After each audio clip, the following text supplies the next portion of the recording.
So from working at Cumulus, I started making cheese for all the restaurants at Marion on a Monday and Tuesday, which was an amazing experience, you know. It was very much self-taught. Yeah, there was no limit or no ceiling, I suppose, to what I could do with Andrew. It was always thinking about, like, what's next? What do you want to do? Today on Dirty Linen, we are talking to somebody who's had, is this the right way to describe it?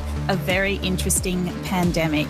His name is Colin Wood. I first encountered him when he was working with Andrew McConnell at Cumulus restaurants in the city. And I guess it was probably when Colin was working there that he really started diving deep into the world of cheese. Colin, welcome to Dirty Linen. Thanks, Dani. Thanks for having me. I'm really excited to chat to you. I have to say, I don't really know much about you, but I love the energy that you bring to the food that you make and also the stuff that you put out on Instagram. I guess you seem really thoughtful and really focused. And I just think, and cheese is so endlessly fascinating. So, yeah, I just want to say I'm really looking forward to finding out more about you in this chat. Cool. Me too. So tell us a little bit about yourself. Well, like you said, I first encountered you working with Andrew at Cumulus Inc. Prior to that, I'm a Perth boy, so I grew up in Western Australia. The pathway for my cooking career was not that I was a big fan of food and ingredients and grew up around that sort of thing. I was an elite athlete, so food for me was sustenance and it was about performance for me, really. So excelling and doing the best that I could. So it wasn't until a serious back injury ended my Olympic dreams that I kind of was lost and didn't know what I wanted to do in life. But I had an immigrant grandmother who used to cook for us regularly from her garden out in Bassendean. And by chance, one of my best friends at the time's brother was a chef, so I went into a kitchen with him, and it was just that familiarity of a team environment, very disciplined, very focused. It really resonated with me, and I think that's how I fell in love with kitchens to begin with. And then it wasn't until I started working with Andrew some 10 years later that I realised I really enjoyed the cooking aspect and creating and understanding ingredients and really focusing on the quality and, yeah, really highlighting, you know, farmers and artisans and things like that, which probably led to my focus with cheese and really delving into that as well. Well, you are already full of surprises. So what sort of athlete were you? I was a gymnast, so I trained... Really? That's amazing. Yeah. So what did you specialise in? My specialty was the pommel horse. Wow. Yeah. So I trained from, I think I started gymnastics when I was 4, and I trained up until I was 16. So I was training towards the end there, or like when I became an elite athlete, I was up to training up to 6 hours a day and going to school for 6 hours a day. So that long period of, you know, waking up at 5:30 in the morning, going to training, going to school, going back to training. And I think that's really resonated with me in kitchen environments because it was such a long, arduous day, but you had to be focused for the majority of it. So I think that's what really resonated with me as well at the time. Pommel horse is so... I mean, the thing that strikes me about pommel horse is the actual performance is so quick. It is. I think with pommel horse as well, it's about the rhythm. And I'm not saying I'm a good dancer, but it is very much that 1-2, 1-2 movement. And I feel that now that I'm talking out loud to you about it, I haven't really spoken to many people about this, but you know, that there is the rhythm in the kitchen as well. You know, it's that constant, that beat of like, we got to keep moving. So I think that kind of resonates with me as well, because the pommel horse is very similar. If you fall out of step, you're going to fall off. Mm. And you said you had a back injury. Did you sustain that injury while training, or what happened? Yeah, it was a weird injury. It was a stress fracture in, I think, my L4 and L5 vertebrae, which led to me, I couldn't train for 6 months. And by that stage, it was pretty much I was 16, everyone else had got quite ahead of me, and I just kind of fell out of love with it. That must have been a really full-on period. It was, and it's only recently that I've kind of reliving. I don't think it was trauma, but like my whole life I'd planned to become an elite athlete and really push myself in that field, and then this happened, and I just kind of got really lost. Which Olympics were you aiming at? That would have been 2000 or 2004. Yeah, right. Wow. Yeah. A lot of people get a bit lost and find their way to kitchens, and it's. Did it feel like you could find yourself there? Definitely. Like I said, the environment of the discipline, the focus, the long hours, those sorts of things really resonated with me in the beginning, in the early stages. And then, it just became more about the food and understanding, what I was actually doing. But generally for the first few years, it was definitely just about the fitting in and, not being bored, and I suppose having a sense of purpose. Did you just totally put all that gymnastics behind you? I did in those the early few years, definitely. I didn't talk about it much. No one really knew.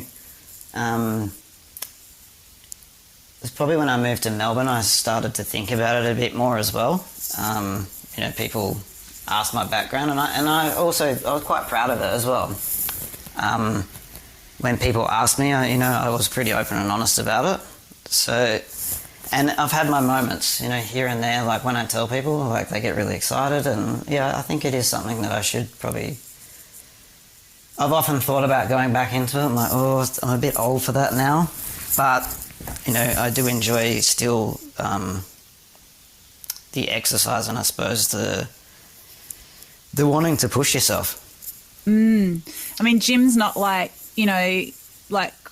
cricket, where you can just stand in the outfield and just feel like you're connected with this thing you used to do. It's like you can't just suddenly just like approach the pommel, can you? Exactly, and you can get seriously hurt doing it too. So I think in my younger years I didn't really have that fear of if I do this wrong I'm going to hurt myself, and having a real trust in coaches and people around me, I think was a real big thing that I took from it as well. If someone's telling you to do something a certain way, you do it that way, because if you don't, you're really going to hurt yourself.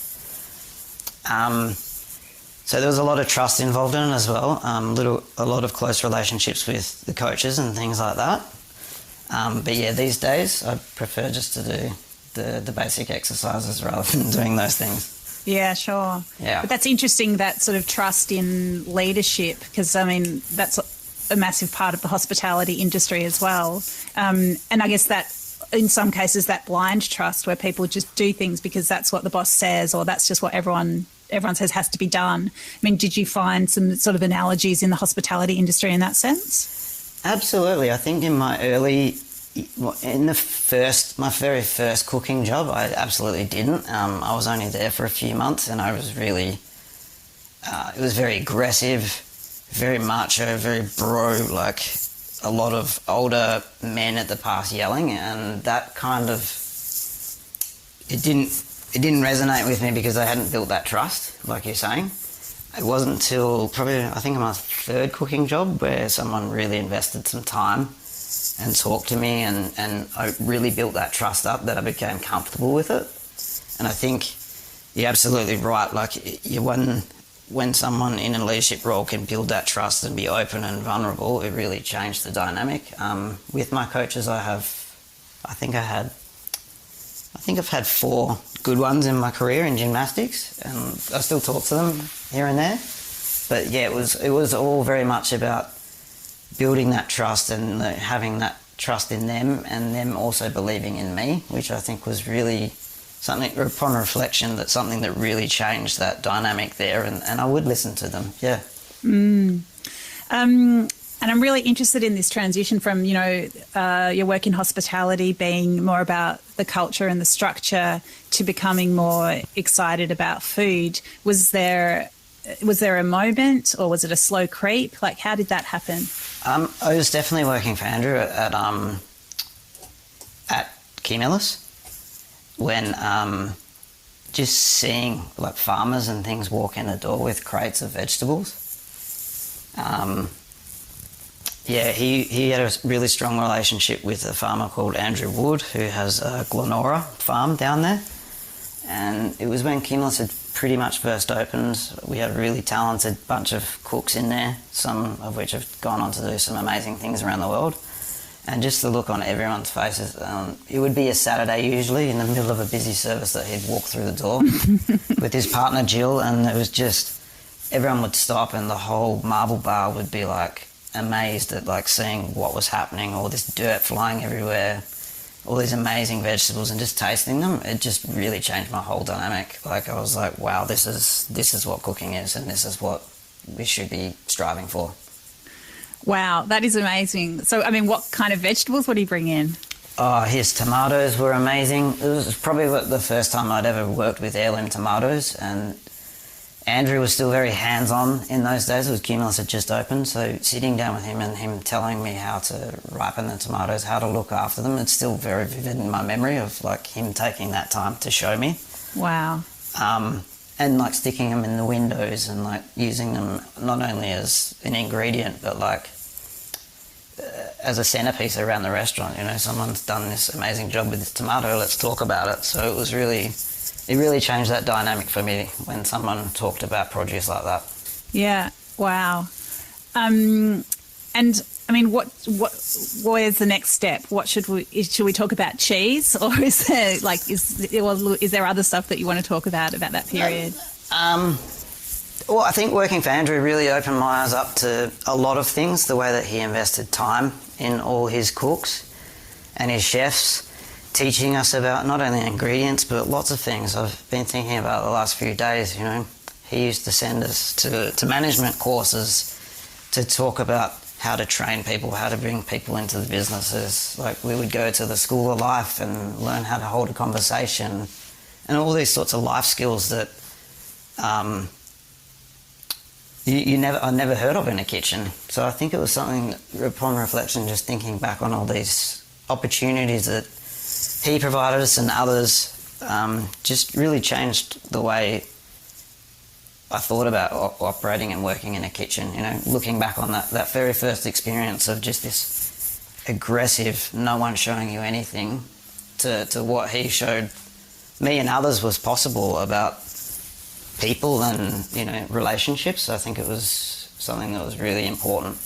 Wow. I mean, that is really, really amazing and so striking and life-changing. I mean, if you think about the difference that you can make in somebody's life by opening them up to people and ideas in that way, that's really, really telling and goes some way to explaining why those Andrew McConnell restaurants have been such extraordinary talent incubators and have sent people who not only have culinary skills but management skills and I suppose a really interesting outlook on the industry and life in general out into the world. Really amazing. Yeah, definitely. I think, you know, there was some tough moments in those businesses as well, and a lot of things that I learnt and saw that, you know, not only I was part of but saw happen as well. Like I think being exposed to that and seeing it all, and it wasn't until I met my wife Andrea that really probably changed my perspective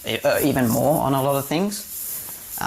She was working at Cumulus at the time and we met, and she works in mental health and studying, she was studying psychology at the time and now is working in social work. But just being able to talk to her about a lot of things has really opened my mind up to like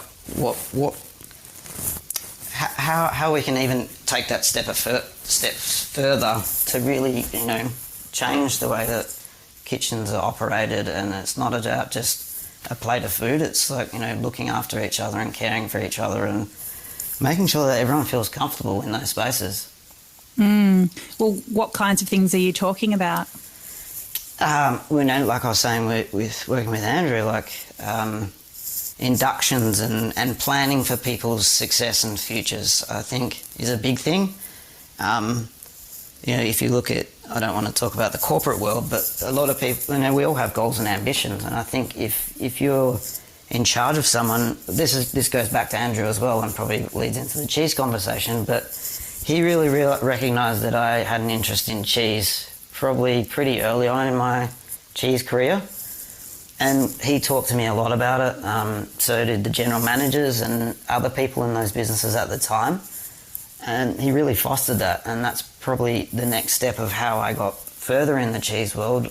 They saw that I wanted to do that, and rather than shutting it down and just being like, no, you're a chef, you gotta run the kitchen, it was more about, okay, how do we make a role for this person so they can continue to grow and do what they are passionate about. So from working at Cumulus, I started making cheese for all the restaurants at Marion on a Monday and Tuesday,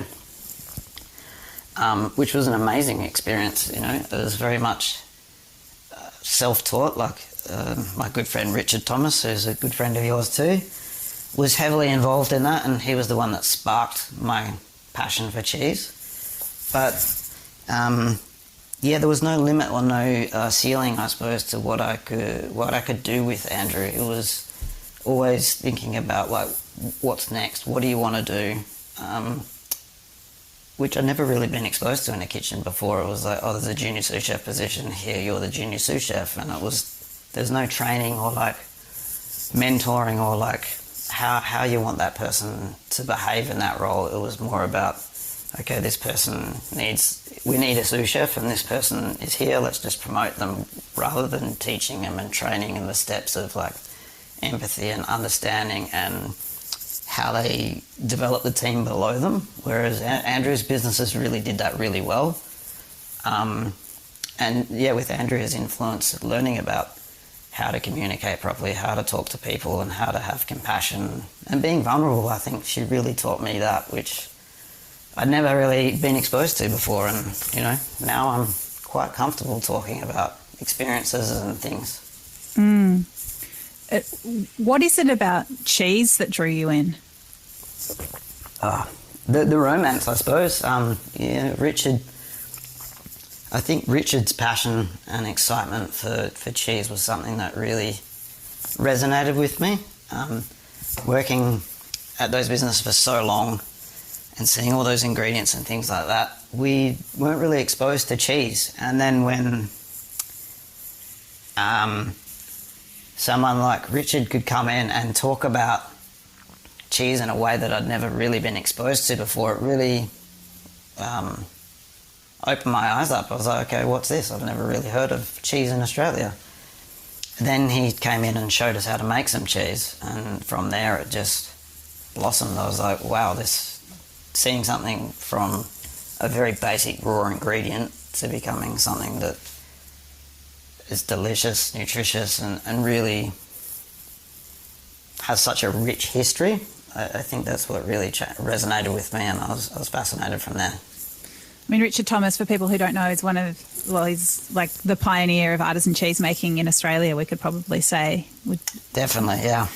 And definitely a pretty magnetic character, and someone who really can explain, or I guess lives the romance of cheese, but would be a very inspiring person to learn from.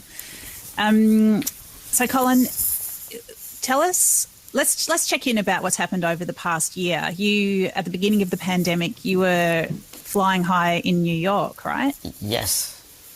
Tell us what you were doing there. So after I'd worked for Andrew for 10 years, a good friend of mine, Sam Lawrence, who started his apprenticeship at Cutler & Co. with JP and Andrew, had landed a job in New York, and he was cooking at Estella, which is one of Ignacio Mattos' restaurants. And he randomly texted me and said, do you know anyone that wants to come to New York? By that stage I was like, yeah, me. Like, why not? So we got in touch, and Ignacio was opening his third restaurant, Floor Bar, which was on the Upper East Side in New York, in Manhattan. We got talking, And then he offered me a role to come over. So I think I landed maybe it was probably about 6 months after the restaurant had opened. I worked closely with the head chef there at the time, Jake.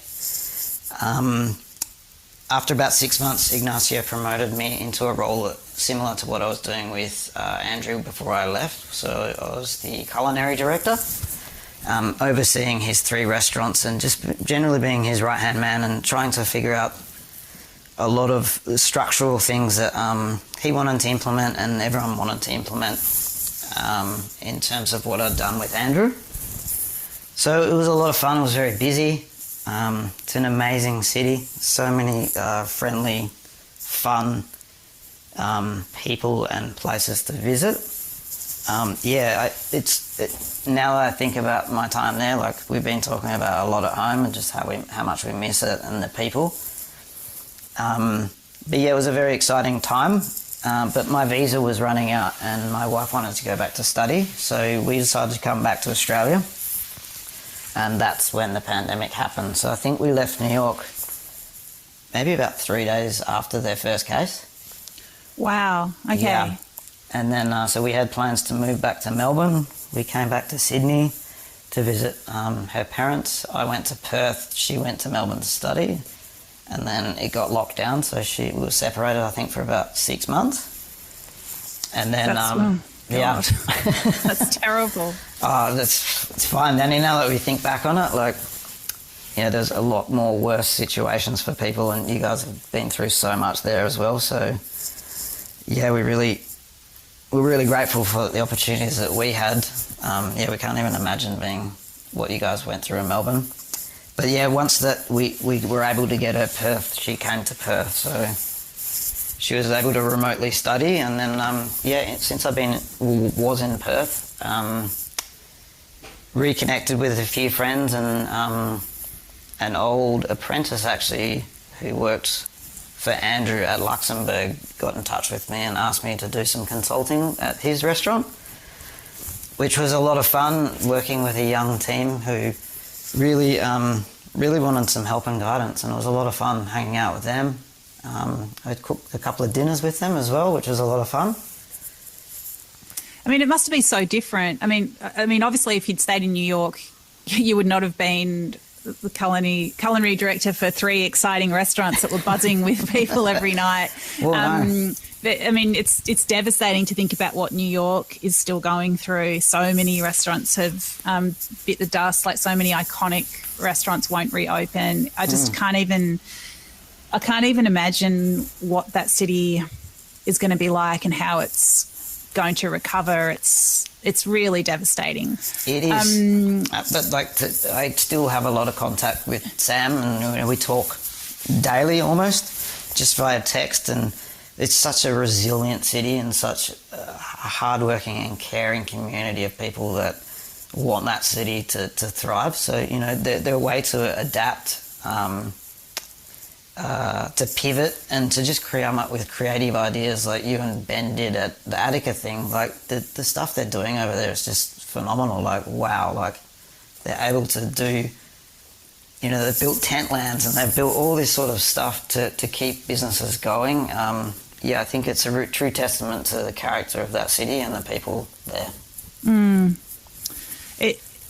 So, I mean, it must have been such a huge change of pace for you to return from New York to Perth. I mean, you mentioned some of the things that you had going on there. You obviously didn't sit still, but was that? And you hadn't lived in Perth for so long. I mean, yeah. What were the challenges of that change of pace and location? I think I'm able to reflect on it now. At the time, it was when I first arrived, it was a breath of fresh air. I was like, okay, I can slow down a little bit. And I'd only originally been there, planned to be there for 2 weeks. So I didn't really have any sort of aspirations or anything to you know, immerse myself in the community and figure out what was next. So I think for the first month it was, okay, this is happening, and then it got kind of serious. I was like, okay, well, what am I going to do? And like I said, the guys at Madalena's asked if I wanted to help, so that kept me busy for a while. And then I was living with my mum at the time, so it was just the two of us. And like you said, I haven't spent, I think the most I'd spent previously in Perth before that was probably a week and a half. So it was a really great time for me to reconnect with my mum and spend a lot of time with her, talking about things, talking about growing up. And then I started making cheese at home with her, or not with her at the start, but I was making cheese at home and just experimenting. And then, yeah, she had a really great kitchen, and I just started like going to the markets and getting involved with produce and meeting people and just cooking things at home that I really hadn't had an opportunity to do in my career previously, you know, without the pressures of a service or having to meet with someone, do an interview, recruit someone, whatever it was just about cooking, and it became a lot of fun. Yeah, it was a lot of fun. Then when Andrea got there, I was cooking a little bit more. I ended up breaking Mum's oven and stove, so we had to get her a new one. And that, yeah, it was just a lot of fun. I think sometimes it probably wasn't so much fun for them because they were like, oh my God, this guy's a maniac and there's dishes and things everywhere. But yeah, like I said, I didn't like sitting still, so I did that, and then I started making some cheese for a restaurant there, and they really got on board and were really excited, so it was nice to feel part of the restaurant community again, just supplying some cheese and doing some different things. And then I fractured my knee, unfortunately. Similar injury to my back, but I don't know how I did it, but I wasn't able to work or do anything for 5 months. Oh my God. Yeah, so I was pretty much forced to slow down and sit down a bit more, which my wife Andrew will tell you I didn't do, but I like to think I rested a little bit more than I usually do. So yeah, I just kind of had a lot of time to think about things from my past and my history and how I wanted to kind of move forward with what I'd been doing, and I think that really involves cheese and what I want to do next. Would heavily involve cheese. I don't know whether it's going to be a restaurant setting or a manufacturer, but it was just so much fun to be able to. I worked. I was introduced to a small cafe over there called Jijaxo, and they're this little artisan bakery cafe. I think they have 3 sites plus like a commissaire kitchen where everything is prepped and then brought in. And I just got really friendly with them because they were sourcing milk from a small farmer just outside of Perth, but just their passion and excitement for wanting to create change in the industry, whether it was about, they're not zero waste, but there's no plastic in any of their kitchens, everything's glass bottle. They have this massive 100-litre vat that sits on top of a coffee machine, and it pours the milk straight from there into the frother. So there's no glass, there's no plastic. And I just got really friendly with them, and they're such a nice, caring bunch of people that I sparked up a relationship, and I would buy 20 litres of milk every Tuesday and Friday from them. They would call me, tell me when the milk was on the way. Yeah, it just became a lot of fun making cheese like that, and I made a lot of friends in Perth, handing out cheese, which was fun. Yeah, it's a good way to make friends. Yeah, it's a really good way to make friends. That's so inspiring, just thinking about that milk hopper, because, I mean, that is such a visible change to how things are normally done, that I just think there is so much in society widely when it comes to sustainability and culture. It's just like, well, this is just how things are. This is how they've been done. But something so simple as how you change the way that milk is put into a coffee. I mean, that is, that's just like those little revolutions that we need everywhere, right? Absolutely, and it also cut down on the amount of milk that they were wasting on each froth because they were able to control it a little bit more, you're not pouring it. So all these little things, and they were constantly thinking about how to make a difference and how to do things differently. And I think they've inspired 2 other cafes now to do the same thing in Perth, and they've supplied them with all the information. So it's not about an ego or an experiment or fame for them. It's about like, let's just change the way that things are done. And I think you're dead right. Like, one thing I experienced in Perth was that, you know, well, that's the way it's always been done. And it's like, yeah, but we can continually evolve, and, you know, just think about those little things each and every time. It makes a huge difference. So, Colin, you're in Sydney now. I'd love to know why you're there, and also you've spoken about, you know, this reflecting that you've done and the way that it's made you think and think about the kind of change that you want to see and create. Can you tell me about, you know, what's next? Yeah, I mean, we had big plans of staying in Western Australia. We talked about it quite a bit. Obviously, my family are there, and I have lots of beautiful nephews and nieces now. So we wanted to stay to be close to them, and we wanted to move rural. So we did, and we kind of had a pretty bad experience when we did that, and it kind of really shook up our whole world. And we were like, well, what do we do next? Like, we're both unemployed, borderline homeless, and kind of like, what are we going to do next? What do you mean a bad experience? Well, I accepted a role, a position, and it just didn't. Yeah, it was pretty horrible, Dani, to be honest. Like, just the way that it all went down. You know, I think about those things that I was talking about before, like being prepared, you know, making sure that staff feel welcome, making staff aware of their roles, their responsibilities, giving someone a bit of a development leg up, and just being open and honest. And yeah, it didn't really go that way for me there, and yeah, it was quite hard mentally to take. I don't want to talk about it too much because... Sure. Yeah, it was just really unexpected, and yeah, just it kind of shattered us, to be honest. Wow. So yeah, I remember one night after it all went down, we were sitting in a pub, really sad and upset, and like, what are we going to do next? And then we were lucky to get out of where we were and spend a night with some friends and try and decompress the situation and talk about it, be vulnerable, all those sorts of things. And it was a really big breath of fresh air. And then Perth went into lockdown the next day, so we had to rush back up to Perth, otherwise we'd get locked out. And we got back in with my mum, and I think we were locked in for about 5 days, and during that time it was a really hard time for us to think about. Okay, we'd gone from Melbourne to New York, and then we had these big plans, and then it was kind of all just faded away. But my wife's family lived in Sydney, and I'd always, when we first got back from New York, we wanted to come to the East Coast. So it was just like, well, let's have a clean break. Let's get some fresh air between us and what happened, and really start thinking about what we want to do next.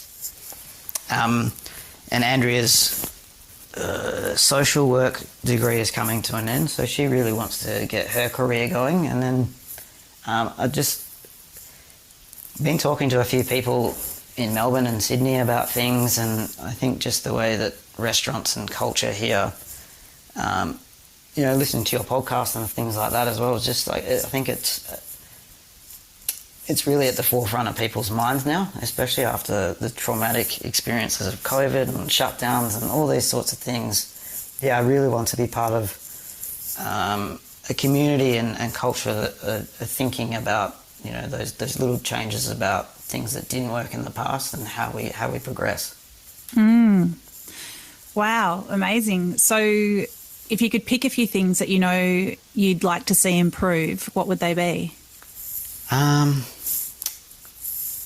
I think the way, especially what's happening in Australian society now, is how the way we treat women and minorities, and being more diverse. I think something I really learnt in New York is it's such a cultural melting pot of people and cuisines and things like that. Being exposed to, you know, women running kitchens, running departments,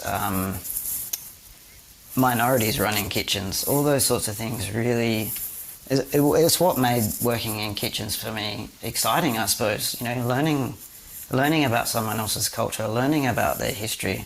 I think now that my career has progressed to learning more about experiences and being vulnerable, it's really important to me. You know, it resonates with me because I remember one day in New York kitchen, we used to have a lot of team meetings, which I really, really appreciate and I think are a great idea. You know, it allows people in the team to voice their opinions and their ideas, and I think, you know, one thing I've been speaking to a chef here about, you know, there's no hierarchy in his kitchens, which I think is huge, a big step in the right direction, you know. It gives everyone equal amounts of power, and not that it's power, but, you know, we can change things if they don't work, rather than in previous kitchens where it's just the man at the top tells everyone what to do. I think I'd like to see that change. You know, more meetings, more involvement from everyone, and everyone having the opportunity to speak. But yeah, to go back, you know, I remember vividly a young work experience kid that came into the kitchens one day and we had a team meeting, and the way he spoke, it brought me to tears, Dani, listening to his experiences and how vulnerable he was in that moment. I was like, wow. Was just him introducing himself? We'd had some things that were pretty heavy that we had to talk about in terms of some experiences that had happened. And just his vulnerability and talking just made the whole kitchen's perspective on what we were discussing just change. So I think, like, you know, leading with an open heart versus the clenched fist is a way forward, and like I really want to see that in kitchens, you know, people talking and being okay with listening to that sort of stuff. And also like the bro culture, like, yeah, it's so old school. And yeah, there's no place for it. I think it's very outdated, and you know, I've definitely played a part in it, and I've been through those kitchens. I've seen what happens. Like, I think it's time that we change and, you know, start listening to each other and how we evolve and change the way that kitchens run.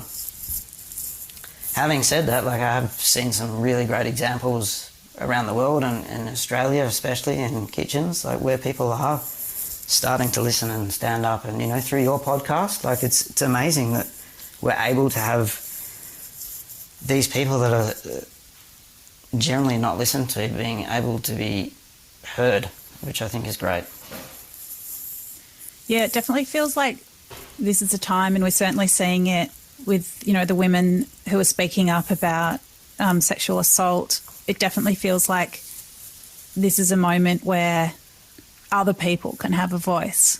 Yeah, definitely. I think it's really important that, you know, and I think it leads into my next point, which is something else that you and others are really starting to take notice of, is like, you know, it's not about the 3-star fine dining restaurants and who's got the best PR company and all that sort of stuff. Like, recognising these small restaurants that have been around for 30 years that are really doing things their way, and they're delicious and fun. And yeah, I think having that, really opening up that door to diversity, not only in the media landscape, for the general public as well. Like, just going to try that little neighbourhood spot down the road that's been there for 20 years and you've just kept walking past it. Like, try it.